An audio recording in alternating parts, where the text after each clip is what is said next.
안녕하십니까. 태평양의 노민호 변호사입니다. 연휴 앞둔 오후에 이렇게 귀한 시간들 내주셔서 많이 와주셔서 감사하고요. 하여튼 저도 좀 알차게 좋은 시간 보낼 수 있도록 노력해 보겠습니다. 예, 저는 이제 사실 중처법이 시행되기 이전부터 산업안전사고에 좀 특화해서 자문이나 사고 수행을 많이 했었고요. 그 경력을 살려서 이제 중처법 시행 이후에는 각종 컴플라이언스 그리고 실제 지금 현재 중처법 사고 대응도 수십 건 이상 대응 중입니다. 그래서 오늘 제가 이제 알고 있는 걸 말씀드리는 게 좋을 것 같아서 그 수사 동향에 대해서 좀 간단히 말씀드린 다음에 저희 특히 이제 제약 바이오 산업에 적용될 만한 이슈들에 대해서 좀 나열을 하고 또 같이 논의를 해보고요. 마지막으로 그 실제로 사고나 혹은 사고 예방을 위해서 어떻게 대응을 하는 게 좋을지에 대해서 순차적으로 말씀드리겠습니다. 네, 그 중대재해처벌법의 입법 취지가 된 사건들, 입법 이유를 보면 나오는 사건들이 여러 개 있는데요. 그 중에서도 이제 이천 물류창고 화재 창고 사고라든지 아니면 소위 이제 김용균 사고라고 불리는 서부발전 사고, 그리고 잘 아시는 이제 가습기 살균제 사고, 이런 것들이 예시가 되어 있습니다. 저도 이제 이 사건들 수행에 직간접적으로 다 참여를 했었는데 결국 이런 사건들이 계기가 돼서 더 이상 현재 법제만으로는 이런 중대한 사고를 막기가 어렵다는 그런 반성적 논의하에서 중대재해처벌법이 제정이 되었습니다. 예, 방금 양 변호사님이 이제 전체적 개관을 해주셔가지고 저는 이제 뭐 자세히는 말씀 안 드릴 건데요. 특이한 이제 아셔야 되는 거는 만약 중대산업재해가 발생하면 이 산업재해에 대해서는 중대재해처벌법 그리고 이제 산업안전보건법 그리고 형법이 다 적용되게 되고 앞에 두 법은 노동청이 관할을 가지게 되며 형법에 대해서는 여전히 경찰이 수사를 하게 됩니다. 그리고 이제 중대 시민재해가 만약 발생, 이게 아직 사례가 한 건도 없기 때문에 실제 수사가 개시된 적이 아직은 없는데요. 만약 중대 시민재해 조사가 착수되면 이 부분은 경찰이 관할을 가지고 조사를 하게 됩니다. 네, 그래서 이제 중대재해 사건에 적용되는 법률인데요. 기본적으로 산업재해를 이제 대다수기 때문에 제가 산업재해로 예시를 들어왔고, 이제 중대재해처벌법은 말 그대로 경영책임자, 대부분의 회사의 경우에는 대표이사가 됩니다. 그리고 이제 산업안전보건법의 경우에는 안전보건관리 책임자 등이 보통 많이 이제 수범자가 되는데요. 예를 들어 이제 지방의 제조 공장이나 뭐 이런 생산소를 따로 가지고 있는 경우에는 거기를 관할하시는 공장장, 소장 이런 분들을 의미합니다. 그리고 이제 형법은 실제로 그 작업에서 가장 가까이 있는 사람, 실제로 이 사고를 막을 수 있었는데 막지 못한 가까운 관리감독자, 안전관리자 이런 분들이 대표적으로 지정이 될 수 있고요.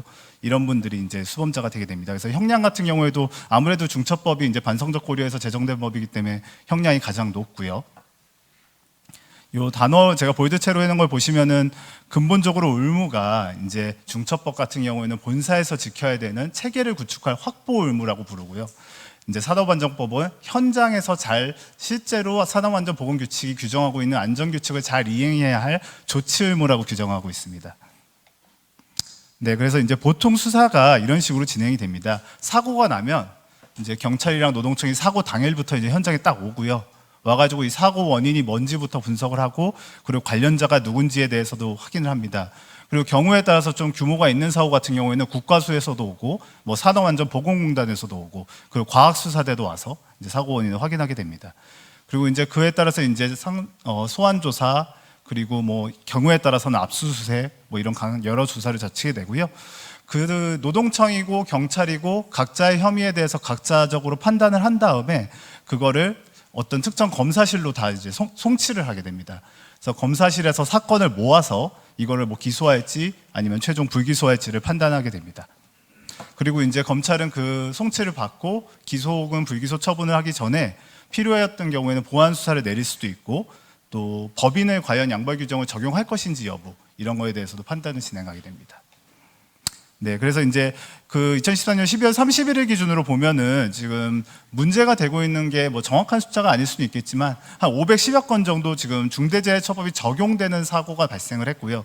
이거는 아직 올해 이제 1월 27일부터 유예 규정이 이제 폐지가 됐기 때문에 이 작년 기준으로는 이제 50인 이상의 사업장 그리고 50억 미만의 이상의 공사에 대해서만 중처법이 적용이 됐었습니다. 이 중에서 이제 내사 종료된 게 50건, 검찰에 송치된 게 170건, 여전히 노동청이 수사 진행 중인 게 한 290건 정도 되고요. 그다음에 검찰이 한 51건 정도를 처분을 했더라고요. 그래서 거기 보면 이제 기소가 39건, 불기소가 12건 정도 됩니다. 그리고 그 기소된 51건 중에 지금 1심 판결이 선고된 게 총 14건이 현재 기준으로 선고가 됐습니다. 지금 보시면 아시겠지만 510건 중에 14건 선고됐고요. 이게 지금 이제 시행된 지가 벌써 22년 1월부터였으니까 꽤 2년 이상이 지났는데 굉장히 더딥니다. 제가 뭐 다른 사건들도, 형사사건들도 많이 하는데 이 중첩법 사건이 굉장히 더딘 편이고요. 그 이유는 아직까지 명확한 해석례나 판례들이 아직 도출이 안 돼가지고 수사기관도 복잡한 사고 같은 경우에는 장고를 많이 하고 있는 경우들이 많이 있습니다. 그래서 이런 상황에서 저희가 앞으로 어떻게 대응하는 게 제일 좋을지를 제가 찬찬히 말씀을 드리겠습니다. 네, 그래서 이제 전반적으로 동향은 노동청경 같은 경우에는 요중에도 좀 관심 있으신 분인지 모르겠지만 경영 책임자를 대표이사가 아닌 CSO로 인정하는 거에 대해서 아직까지는 소극적인 경향성을 보이고 있고요. 뭐 유일하게 이제 외국계 회사, 정유회사에 대해서 인정한 사례가 있긴 한데 좀 예외적이라고 인식하시면 될 것 같습니다. 그 다음에 초반에는 사고, 그러니까 중첩법 시행되고 초반에 한두 달 내에 발생한 사고에 대해서는 고위노동청이 여지없이 압수수색을 했었어요. 그래서 들어와가지고 막 강제로 서랍 다 뒤지고 했었는데 요즘에 이제 트렌드 자체는 압수수색이 인력 부족도 그렇고 과도하다라는 의견이 많아서 자료 이미 제출로 대체하는 경향성을 많이 보이고 있습니다. 그리고 이제 경찰 같은 경우에도 중대재해법이 시행되고 나서는 아무래도 옛날에 그 업무상 과실치사 형법에 따른 그 수사를 하는 것보다는 조금 더 강도가 강해졌고요. 주로 이제 경영진까지도 한번 생각해보는 그런 식의 수사를 많이 진행을 하고 있습니다. 그리고 이제 지휘 라인도 옛날보다는 좀 무거워져가지고 뭐 강력 범죄수사대에서 수사 대장급들이 많이 지휘를 하고 있고 노동청 같은 경우에도 거의 세종시에 있는 본부의 지휘를 받고 사건 처분을 결정하는 경우가 많습니다. 그다음 결국엔 전국적으로 결정을 하는 데는 이제 검찰인데요. 이것도 이제 초반에는 조금 더 중첩법을 넓게 적용해가지고 기소를 하는 쪽으로 수사 보완도 많이 하고, 그다음 실제로 기소도 좀 많이 했었는데, 요즘에는 이게 사실은 법리상 조금 더 엄격하게 판단해야 되는 거 아니냐라는 그런 기조가 있었고, 조금 변화가 엿보이는 그런 게 있습니다. 네, 그래서 이제 이런 식으로 제가 현재 상황을 좀 간단히 말씀드렸고요. 저희 이제 결국에는 저희 회사들의 제약 바이오 회사들에 적용될 만한 게 뭐냐? 그래서 저는 이제 크게 이 법 자체가 그러다 보니 산업재해와 시민재해 두 가지로 나누어서 구성을 해왔습니다.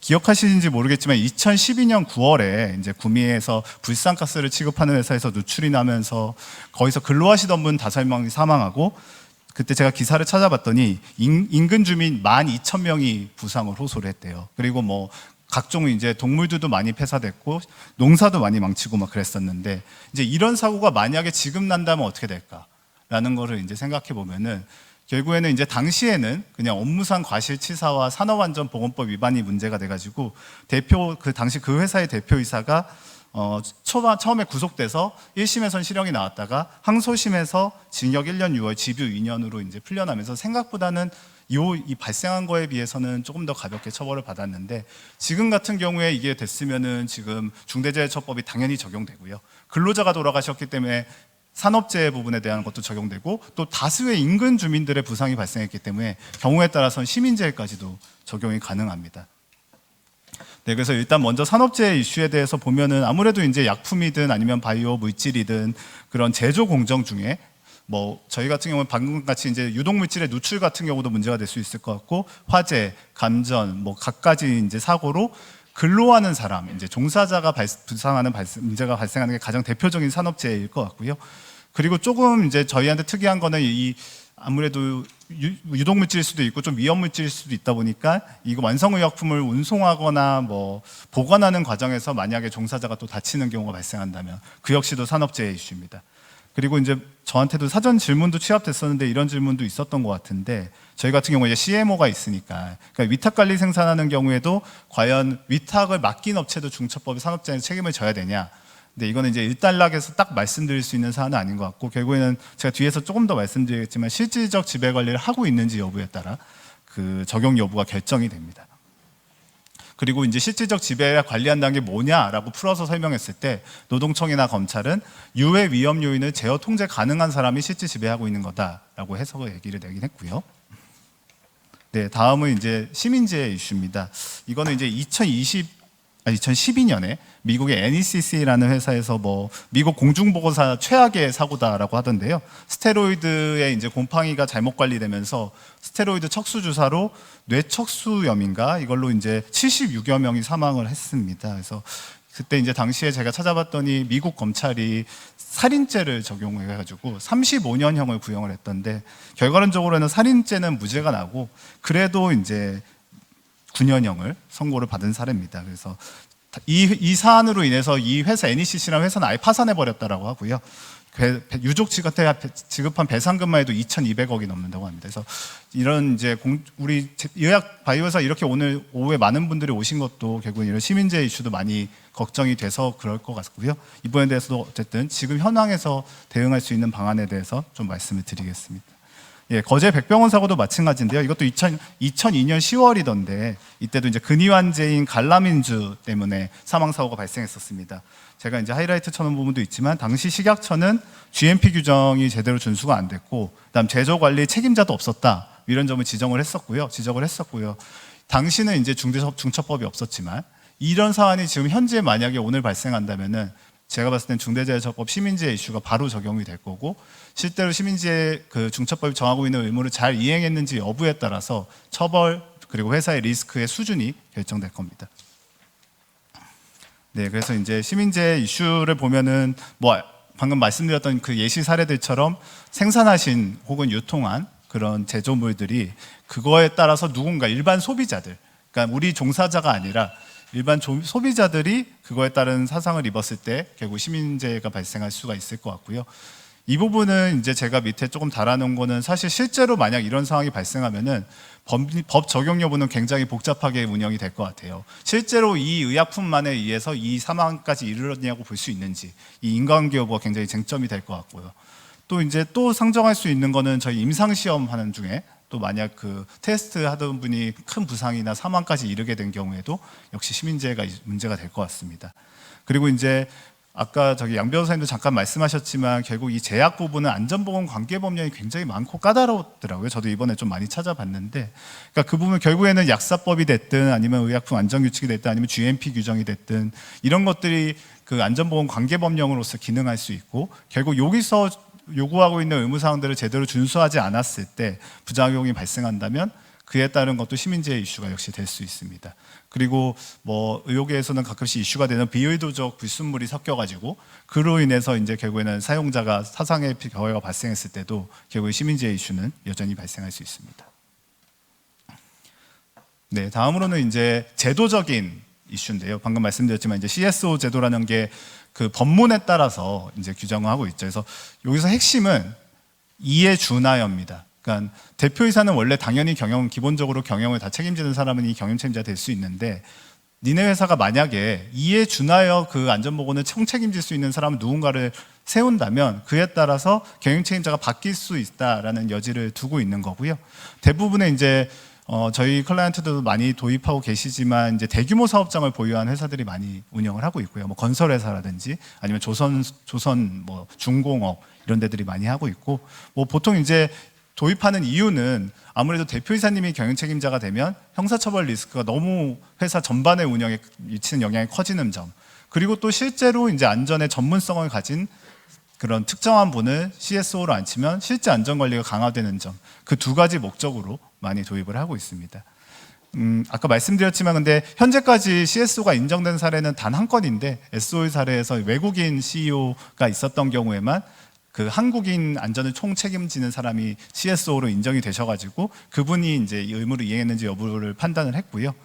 다른 사례에서는 사실 많은 건설사들이 지금 CSO가 맞다라고 주장을 하고 있고 노동청은 아니다라고 해가고 있어서 사건이 지금 올라가질 않고 있습니다. 노동청에서 계속 수사를 하면서 법리 검토를 하고 있고 검찰에서도 계속 그거에 대한 검토를 하고 있어서 아마 올해 혹은 뭐 내년일 수도 있겠죠. 그 돼봐야 결국 법원 판결이 나봐야 좀 어느 정도 갈피가 나올 것 같습니다. 그리고 이제 CS 체제는 도입 체제는 당연히 이제 좀 유념을 하셔야 되는 게 지금 실무에서 이렇게 잘 인정을 안 하고 있다 보니 CSO가 만약에 부정이 되면 오히려 CEO가 아무것도 안 하고 CSO한테 다 맡긴 꼴이 돼버리거든요. 그러니까 실제 도입할지 여부는 전사적으로 큰 결단이고요. 이거에 대해서 여러 가지 그 플러스 앤 마이너스를 다 검토를 해서 실제 도입 여부를 결정하셔야 되고, 도입하기로 결정을 했다면 결국에는 현 조직 구조의 대대적 개편이 반드시 수반돼야 됩니다. 위임 전결 규정을 싹 바꿔야 되고 조직도도 싹 바꿔야 되고요. 특히 예산 집행에 관해서 CSO가 안전보건에 관해서는 전적인 권한을 가져야 되기 때문에 그 부분에 대해서도 이렇게 많이 좀 관리가 필요한 상황입니다. 그래서 CSO 제도의 도입에 대해서는 이런 여러 가지 이슈가 있다는 것을 감안해 주시면 될 것 같습니다. 그래서 제가 이제 앞서서 이제 결국에는 우리 제약바이오 회사에 적용될 만한 산업재해, 시민재해, 그리고 이제 제도적인 이슈에 대해서 좀 개략적으로 설명을 드렸고요. 그러면 결국에는 이러한 리스크를 최소화하는 방안이 뭐냐에 대해서 좀 이제 설명을 드리려고 합니다. 저는 이제 컴플라이언스도 많이 했고 이제 사고 대응도 많이 하다 보니 결국에는 두 가지로 나눠서 저희가 준비를 해야 될 것 같은데요. 그러니까 실제 사고를 최소화하기 위해서 중처법이 요구하고 있는 의무사항들을 어떻게 이행할 거냐, 이게 이제 컴플라이언스적인 측면의 대응 방안인 거고, 두 번째는 실제 사고가 발생했을 때 그에 따른 피해를 어떻게 최소화할 것이냐, 사법적인 리스크를. 결국 그게 두 번째 리스크 대응 방안이 될 것 같습니다. 그래서 이제 오늘 같은 제가 설명회를 가지는 이유도 결국에는 관련되는 법령이라든지 내용들을 정확히 이해하고 그런 측면에서 어떤 리스크가 있는지 확인하기 위해서 하는 걸로 저는 이해를 하고 있는데요. 여기 보시면 아시겠지만 사고가 발생을 하면은 말 그대로 정말 피곤합니다. 일단은. 그러니까 형사적으로도 아까 말씀드렸지만 노동청 경찰이 현장에 와서 압수수색하고 막 여러 소환 조사가 이루어지기 때문에 그걸 대응하는 것도 굉장히 어렵고요. 그와 동시에 노동청이 작업 중지 명령을 내리고 근로감독, 특별감독 다 나옵니다. 그거 대응하는 과정에서도 굉장히 이제 곤란을 겪게 되고, 또 이제 회사 규모에 따라서는 언론 보도에 따른 평판 하락, 불매 운동까지도 이어질 수 있기 때문에 결국에는 이 사고 예방이 최우선이고, 그 예방을 하기 위해서는 결국 법령의 내용, 그리고 특히 여기 많이 오신 분들의 각자의 법령상 지위, 그 지위에서 해야 되는 의무가 무엇인지 이런 것들을 명확하게 이해하는 것이 선제되어야 합니다. 네, 그래서 중대심제 계속 이제 법령에 대해서 이미 다 이해를 하고 계시니까 제가 강조드리고 싶은 거는 이게 제목을 보시면 아시겠지만 처벌법이에요. 그러니까 기본적으로 형사처벌을 통해서 예방을 한다라는 굉장히 유례 없는 입법적 발상에 의해서 만들어진 법이고요. 그 수범자는 결국 경영 책임자입니다. 그러니까 대부분의 회사의 경우에는 대표이사가 되는데, 그러니까 어떤 사고가 발생하면은 말 그대로 대표이사가 평소에 안전보건체계 구축 의무를 제대로 안 했으면 대표이사는 형사처벌을 면할 수 없다는 거고, 이게 지금 1년 이상 유기징역이면은 기본적으로 법정형이 1년 이상 30년 이하로 됩니다. 그러니까 엄청나게 무거운 중형이 가해질 수 있는 벌이고요. 그에 따라서 지금 최대한 이거를 대응하고 조치하는 것이 필요합니다. 그리고 이제 적용 여부를 보시면 아시겠지만 오늘 이런 설명회가 개최된 이유도 이제 결국에는 5명 이상, 그리고 그러면 모든 사업장에 다 적용되는 그런 상황이고 50명 미만이 이제 유예 적용이 종료가 됐기 때문에, 그리고 이제 중대 시민재해 같은 경우에는 5명 미만이라는 그런 유예조차 제한조차도 없습니다. 그러니까 모든 사업장에 적용될 수 있는 사안이고요. 네, 그래서 산업재해 이제 주요 개념들을 말씀을 드리면, 일단 산업재해라는 개념은 여기 안전 담당하는 분들은 다 익숙하실 텐데, 결국에는 어떤 사람이 노무를 제공하는 사람이 그 일하다가 아프거나 다치는 경우를 산업재해라고 의미를 하고요. 다만 이제 보상보험법상 업무상 재해랑은 조금 구별이 됩니다. 그러니까 산업안전보건법에 산업재해라는 게 있고, 그다음 산업재해 보상보험법에 업무상 재해라는 게 있는데, 아무래도 이 산업재해 개념이 더 엄격하고 형사처벌을 수반하는 법이기 때문에 이 보험법의 업무상 재해는 보다 폭넓게 그냥 일하다가 전반적으로 아픈 상황을 다 포괄하신다고 이해하면 될 것 같고요. 저희 제약바이오 기업들 같은 경우에는 이 실질적 지배 운영 관리를 정확히 이해하시는 게 중요한데요. 결국에는 이 중대재해처벌법은 사업주가 실질 지배를 가지고 있는 사업장에 대해서만 이 중처법상의 의무를 이행하도록 법이 규정이 되어 있습니다. 그래서 만약에 우리랑 어떤 연관성이 있다고 할지라도 우리가 실질 지배를 안 하고 있으면 이 법에 따른 의무를 이행할 필요는 없는 거고요. 그리고 이제 의무 이행의 대상은 종사자입니다. 종사자란 개념도 좀 독특한 개념인데, 평소에 이제 우리를 위해서 일하는 근로자만 얘기하는 게 아니라 우리가 위탁을 준 업체, 그 업체에서 일하는 사람이라도 우리가 실질 지배하고 있는 장소에서 일을 하고 있다면 그 역시 종사자에 포함되고요. 재하도급 만약 4단계를 거치더라도 어쨌든 우리 사업장에서 일하고 있고 우리가 실질 지배하고 있는 데라면 다 종사자 개념에 포함됩니다. 그래서 굉장히 넓게 표현하고 있고, 이거 도대체 종사자 범위 어디까지냐, 택배기사도 포함하는 거냐, 이런 논점이 있을 정도로 넓게 포함하고 있습니다. 그 다음에 이제 건설공사 발주자 이슈인데요. 저희도 이제 제약회사들 같은 경우도 어디다가 건설공사 맡기거나 용역 주는 경우가 있을 것 같고, 사실 저는 이것만으로도 1시간은 얘기할 수 있을 것 같은데, 사실 요즘에 이제 노동청이나 검찰에서 많이 불이건이나 사건이 종결되는 경우가 그 사고 난 장소가 건설공사 발주를 준 경우로 분류돼서 그냥 처분이 종결되는 경우들이 많이 있습니다. 그래서 건설공사 발주로 되면 요 위에 있는 개념인 결국 실질적 지배 운영 관리성이 부정이 되고요. 그러다 보니 산안법과 중처법이 둘 다 적용이 안 되는 그런 사례들이 많이 발생을 하고 있습니다. 그래서 결국에는 근데 이 건설공사가 무엇이고 발주자가 무엇이냐 각자의 이념들이 있고 이 부분에 대해서는 혹시라도 이제 관심 있으시면은 제가 나중에 따로 좀 설명을 드리겠습니다. 근데 어쨌든 건설공사 발주로 이게 분류가 되면은 기본적으로 지금 오늘 논의하는 중처법이나 산안법이 다 적용이 배제되는 그런 상황입니다. 네, 그리고 이제 산업재해에서는 여러 의무들을 다 부여를 하고 있는데요. 1조에서 이제 시행령 4조 1호에서 9호까지 하는 게 이제 대표적이고, 그다음에 법 4조 2호, 3호, 4호도 있어서 보통 한 12개 정도 의무로 이제 저희가 얘기를 하고 있고요. 제가 여기 하이라이트 해놓은 부분들은 실제로 이제 지금 기소나 판결됐을 때 문제가 되는 대부분의 문제가 되는 사안들입니다. 저는 이거는 사실은 제가 예측하지 못했는데, 그러니까 4조 5호 안전보건 관리 책임자에 대해서 권한을 부여하고 제대로 평가하라는 의무가 지금 14건 중 그 판결이 다 유죄가 났거든요. 그 중에 12건이 지금 5호 위반이 지적이 됐습니다. 그러니까 결국에는 이제 현장에서 사고가 발생을 하면은 거기를 관장하는 안전보건 관리 책임자, 총괄 책임자든 아니면 관리 감독자든 이런 분들이 역할을 다하지 못해서 사고가 났다라고 지금 유관 수사기관들은 판단을 하고 있고요. 그 이유가 결국 본사에서 이 사람들을 제대로 평가하고 관리하고 권한 부여할 그런 시스템을 제대로 구축하지 못해서이다 라고 지금 많이 판단이 되고 있습니다. 그래서 지금 모든 회사들이 5호에 관심을 많이 기울이고 이 평가를 어떻게 해야 되나, 이 평가 결과를 어떻게 반영해야 5호 의무를 제대로 이행했다고 평가될 것인가, 이런 거에 지금 많은 관심이 쏠린 그런 상황이라고 이해하시면 될 것 같습니다. 그 다음에 뭐 이거는 예상했던 부분이죠. 3호도 지금 많이 거의 10건 이상 문제가 되고 있는데요. 결국 유해 위험 요인 확인 개선 절차를 마련하고 반기일에 경영 책임자가 이에 대해서 필요 조치를 취해라라는 의무입니다. 이거는 이제 위험성 평가라는 개념으로 더 익숙하신 분들도 몇 분 계실 것 같은데요. 그러니까 현장에서 실제로 위험성이 있는지를 어떻게 발굴하고 그 발굴할 위험성을 어떻게 개선할 조치를 취했는지 이런 것들을 잘 마련하라는 게 이 의무입니다.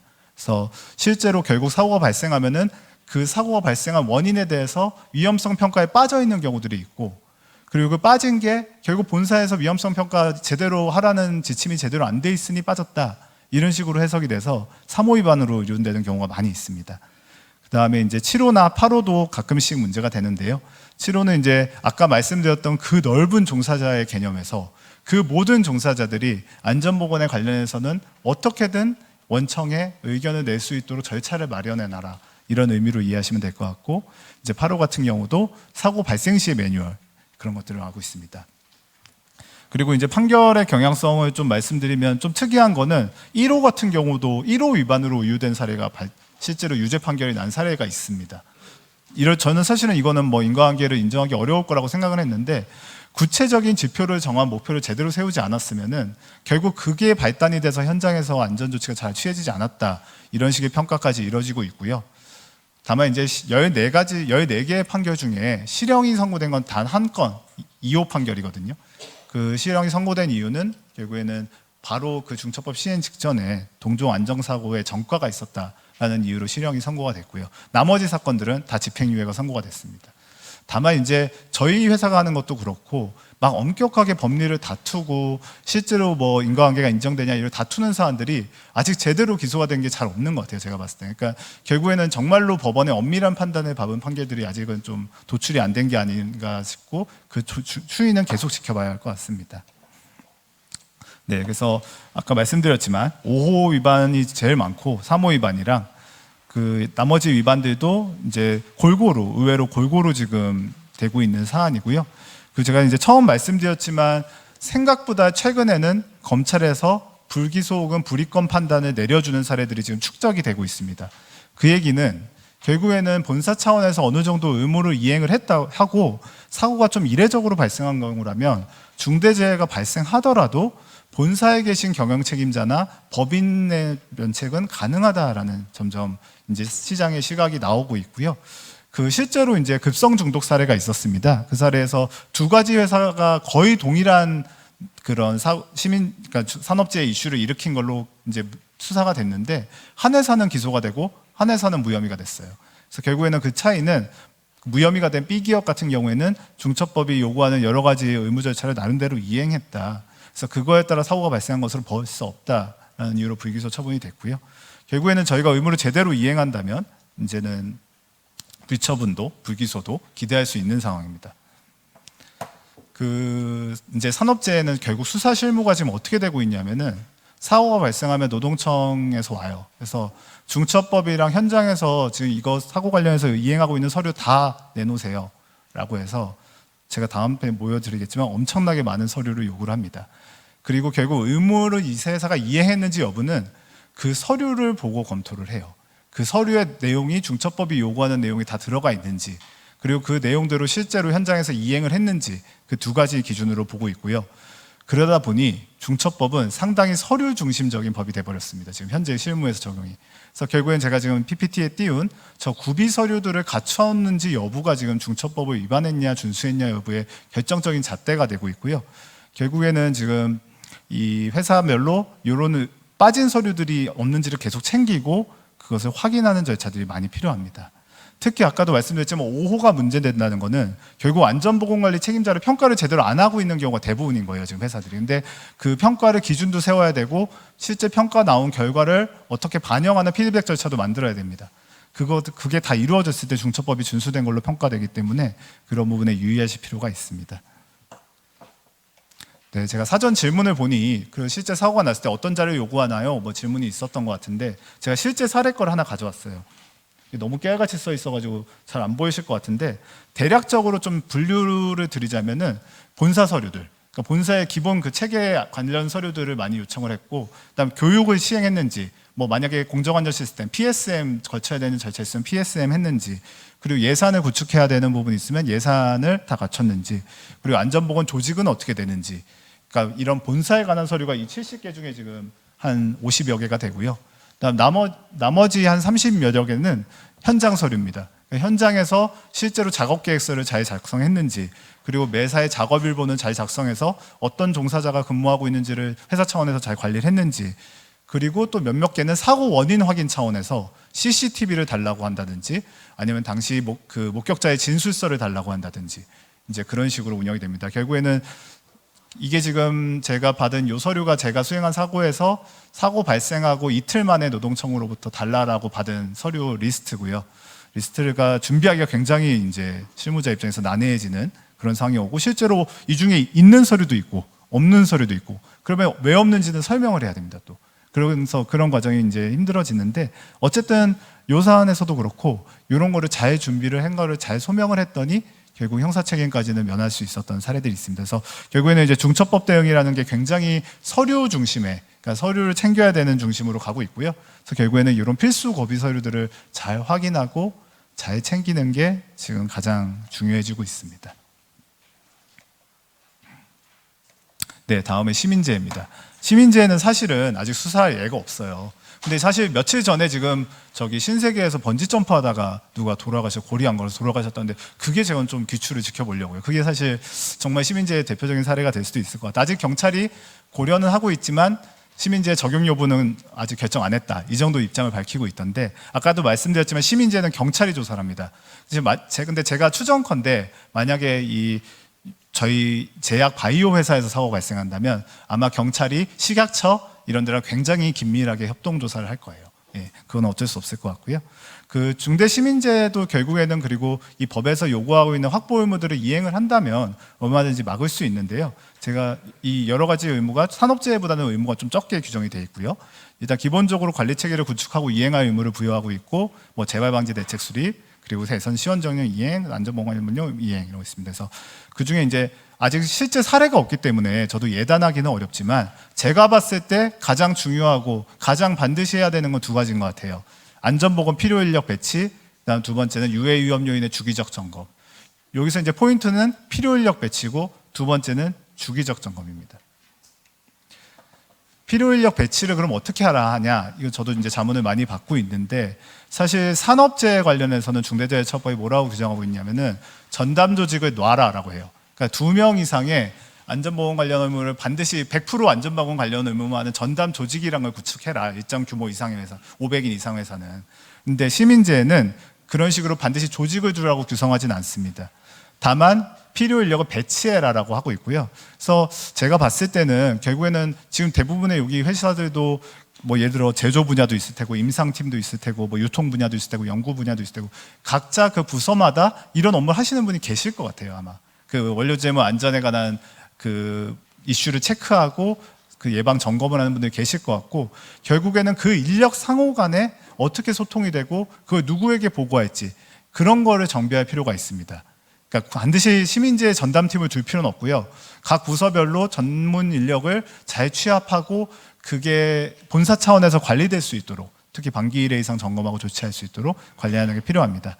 그다음에 이제 시민재해 관련 예산도 편성하고 집행하는 게 필요한데 이것도 저희가 이제 여러 회사들을 들여다보니 편성은 다 돼 있습니다. 근데 그게 안전보건 예산인지가 뭐 알 수가 없어요. 누가 설명해 주기 전에는. 그러면 결국에는 이제 사고가 나고 수사가 개시됐을 때 그걸 설명하는 지난한 과정이 필요하거든요.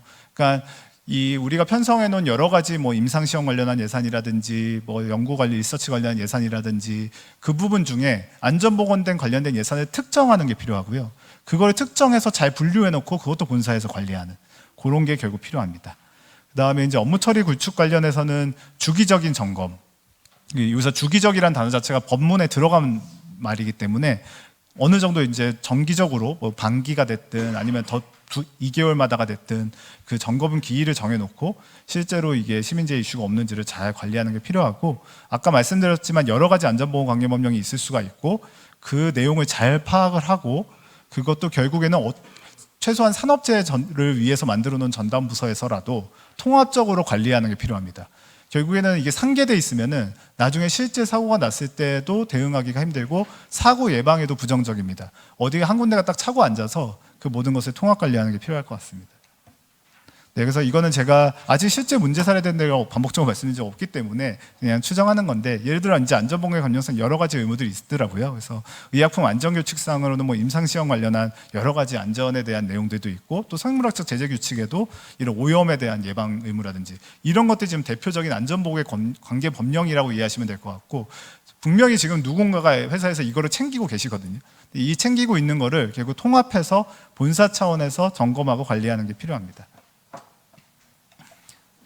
네, 그래서 이제 제가 앞단에 말씀드린 거는 결국 중처법이 요구하고 있는 의무를 어떻게 이행하는지, 결국 이행을 잘해서 사고 예방하자라는 측면에서 제가 말씀을 드린 거고, 지금 이제 이 후단에서 말씀드릴 거는 실제 사고가 발생했을 때 어떻게 해야 될 것이냐, 이제 그 부분에 대해서 말씀을 드릴 건데요. 당연히 뭐 사고 발생하면 긴급 조치해야죠. 119 신고 이런 거 신고 안 하면은 다 신고 의무 위반으로 법 위반입니다. 그 자체도. 그래서 의무를 해야 되고, 당연히 이제 사내 보고가 빨리 이루어지고 피해 확산 방지가 제일 먼저 이루어져야 될 것 같고요. 결국에는 이제 여러 가지 분야들을 다 대응을 해야 됩니다. 사고 원인이 왜 발생했는지를 단순히 수사기관에만 맡길 게 아니라 우리 입장에서도 이 사고가 왜 났는지를 확인을 해야 재발도 방지할 수 있기 때문에 그리고 그에 맞춤 변론이 가능하기 때문에 사고 원인을 분석하는 게 필요하고요.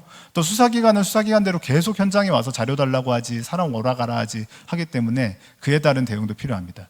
그리고 이제 돌아가신 분이 계시기 때문에 그에 대한 유족 지원들도 당연히 필요하고요. 아까 말씀드렸지만 노동청은 작업 중지, 특별 감독 이런 것도 다 들어오기 때문에 그에 따른 대응도 필요합니다. 그리고 또 이제 사고의 규모에 따라서는 이제 그런 언론 리스크도 대응할 필요가 있습니다. 그래서 뭐 이제 자세히 말씀드릴 건 아닌 것 같고 뭐 간단히만 말씀드리면은 이런 자료 제출 요구가 많습니다. 아까도 88개의 자료를 노동청에 예청했었는데 그에 대해서는 실제로 이제 우리가 이미 제출 상황에서는 반드시 내야 할 의무는 없습니다. 우리가 이미 제출하는 거기 때문에 그래서 그에 따른 유불리를 다 판단을 해서 제출 여부를 판단을 해야 되고요. 다만 이제 이 안전 관련 서류들 같은 경우는 제가 현장에서 경험을 하다 보니 그 안전부서 분들이 가끔씩 사고가 발생하고 나서 사후적으로 작성하는 경우들이 종종 발생을 하더라고요. 근데 그런 경우에 그게 발각이 됐을 때는 뭐 증거인멸 있을 수도 있고 그 수사 강도 자체가 몇 배가 올라갈 수가 있기 때문에 그런 분들 지양할 필요가 있고요. 그다음에 이제 뭐 작업 중지나 특별 감력도 잘 대응을 해야 되고 뭐 조사 같은 경우에는 당연히 사실관계대로 진술이 돼야 되고요. 그다음 유족 합의 같은 경우도 당연히 유족 합의가 된 사안과 안 된 사안은 수사 강도가 달라지고 처분 결과도 달라지는 경우가 많이 있습니다. 그러니까 수사기관도 이 유족 합의가 잘 되고 유족들이 처벌 불허하는 의사를 밝히는 경우에는 훨씬 룸이 커져요. 그래서 훨씬 더 그런 불기소 판단을 하기에도 좀 더 자유로워지고 그다음 기소유예나 이런 처분까지도 가능해지는 상황이 옵니다. 네, 그리고 이제 사고 발생했을 때 사실 저희 변호인들이 이제 집중하는 부분은 과연 이걸로 인해서 사고가 발생했냐라는 부분이거든요. 그러니까 중처법상 어떤 의무를 부여하고 있고 그 중처법상의 의무가 해태돼 가지고 현장에서 산업법상 안전보건조치 의무 위반이 발생했고 그 안전보건조치 의무 위반으로 결국 사고에 따른 사상이라는 산업재해 결과가 발생했냐. 이거를 이제 소위 다단계적 인과관계라고 하고 2차적 인과관계라고도 부릅니다. 그래서 요게 인정이 돼야 결국에는 이 법 위반으로 누군가가 감옥에 가고 형사처벌을 받을 수 있다라는 게 지금 현재까지의 법률 해석이고요. 결국에는 이런 인과관계가 실제로 성립하는지 여부를 잘 따져볼 필요가 있습니다. 네, 그래서 이제 실제 저희 법인의 수행 사례 중에는 이 2차적 인과관계가 부정이 돼가지고 검찰에서 불기소 처분이 내려진 사례가 있는데요. 결국에는 여기도 제가 빨간색으로 써놨지만, 그러니까 중대재해산업재해 발생과 산업안전보건법상의 의무 위반 사이에는 2차적 관계가 입증돼야 된다라고 했고요. 현장에서 산안법 의무 위반 사실이 인정되기 어렵기 때문에 결국에는 중처법 위반은 어떻게 보면은 볼 필요도 없다. 사실 뭐 수사 과정에서 다 봤지만, 그러니까 어쨌든 볼 필요도 없다라는 논리 구조로 불기소 처분이 내려졌습니다. 그러니까 결국에는 평소에 중처법상의 의무가 잘 이행돼서 현장에서 나름대로의 산안법상 의무를 이행을 했다면 가사 사고가 발생하더라도 그 두 가지의 인과관계를 연결시키기가 어렵기 때문에 무혐의 처분이 가능하다. 이런 지금 수사기관이 입증을 보이고 있습니다. 네, 다음으로 이제 마지막으로 고의 및 예견 가능성 이슈가 있는데요. 그러니까 이 형사처벌이라는 거는 행정적인 그냥 제재, 과태료 이런 거랑은 다른 게 어떤 특정한 행위자의 그 주관적 구성 요건이라고 하는데 특정한 행위자가 그거를 뭐 인식하면서도 이 과실을 놓쳤는지 이런 것들 주관적 구성 요건이 다 수사기관이 입증을 해야 되거든요. 그 대표적인 게 이제 산업안전보건법에 있어서는 그리고 중대재해처벌법에 있어서는 고의 인정 여부고요. 업무상 과실치사에 관련해서는 예견 가능성과 회피 가능성으로 분류되는 과실 유무입니다. 그래서 이제 이 고의 유무도 결국에는 근데 실무상으로는 실제 이제 사고가 발생하고 중처법상 의무를 제대로 이행했는지 여부를 그냥 고의 유무로 판단을 많이 따지고 있고요. 이 관련된 내용들이 제대로 이행이 안 된다는 거를 어떤 보고문서라든지 아니면 하급자의 진술조사로 인해서 상급자가 알면서도 그걸 방치했다는 게 입증이 되면은 고의가 인정되는 사례가 많습니다. 그리고 이제 예견 가능성이라는 거는 결국에는 그 사고가 발생할 수 있겠다. 우리 사업장에서 불산 누출이 발생할 수 있겠다. 이거를 예견했냐 못했냐 이런 이슈인데요. 이것도 이제 실무상에서는 사실 사고가 발생한 이상 부정되기는 쉽지 않은데 아까 이제 제가 수행했었던 그 검찰 불기소 처분 사례를 보더라도 너무 사고가 이례적이면은 굉장히 이례적 경위로 발생한 사고면은 가끔씩 수사기관이 예견 가능성을 부정해서 불기소 처분을 해주는 경우가 있습니다. 그래서 이 부분도 나중에 법리 대응에서 항상 주목할 필요가 있습니다. 예, 그래서 일단 제가 말씀드릴 거는 다 말씀을 드렸고요. 결국에는 이제 사고 유형별로 대응 방안을 잘 세워서 결국 이 대응 방안이 다 이어지는 것 같습니다. 그러니까 사고 예방을 위해서 준비를 한 부분이 잘 이행했으면 실제로 사고도 막을 수 있을 거고 그리고 가서 사고가 발생했다 하더라도 형사처벌 이슈가 리스크가 훨씬 낮아집니다. 그래서 항상 이 내용들을 잘 숙지하고 이해하고 하는 게 중요할 것 같습니다. 예, 영청해 주셔서 감사합니다.